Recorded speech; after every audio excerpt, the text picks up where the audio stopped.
In 3 minuti il TG del quotidiano La Nazione Siciliana. Schifani è la speranza del rimpasto, piccolo a fine luglio.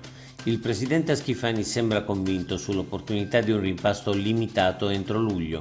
Fratelli d'Italia chiederà l'avvicendamento tra la Pagana e la Savarino, l'ADC confermerà i suoi assessori e lo stesso farà per adesso l'MPA. La Lega attenderà la sentenza su San Martino e poi sarà il commissario Durigon a fare i nomi degli assessori. I dubbi veri sono solo dentro Forza Italia e Schifani dovrà decidere il livello della guerra interna. 2 anni dalla scomparsa di Daouda Diane. Sono passati 2 anni dal giorno in cui ad Acate è scomparso Daouda Diane, un lavoratore straniero che denunciava le condizioni dei lavoratori nelle campagne siciliane. Chiaramente è stato eliminato da una sorta di mafia delle campagne che pretende di controllare tutto e stabilire le regole. Si faccia chiarezza sulla sua fine e la politica non si divida sulla lotta al caporalato e sul miglioramento delle condizioni dei lavoratori agricoli. Il nuovo stop della discarica di Lentini. Con la nuova chiusura della discarica di Lentini, nella quale conferiscono e trattano il rifiuto indifferenziato oltre 200 comuni siciliani, la situazione è diventata davvero imbarazzante. Il presidente Schifani, gli assessori Di Mauro e Pagana e i dirigenti interessati alla vicenda stanno freneticamente cercando una soluzione fino allo sblocco delle autorizzazioni.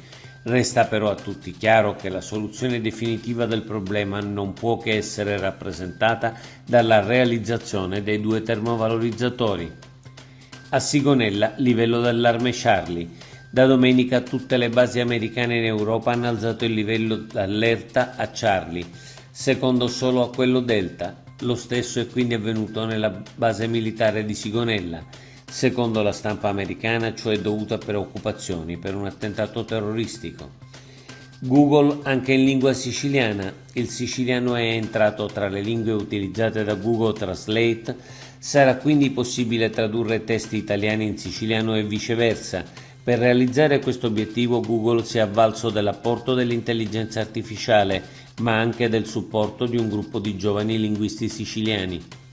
La testimonianza di Cicero al processo Montante. Riparte dopo la pausa a Caltanissetta il processo sul cosiddetto sistema montante. Testimone Alfonso Cicero, uno dei principali accusatori, che era commissario straordinario Asia e che a suo dire venne rimosso per decisione di Montante.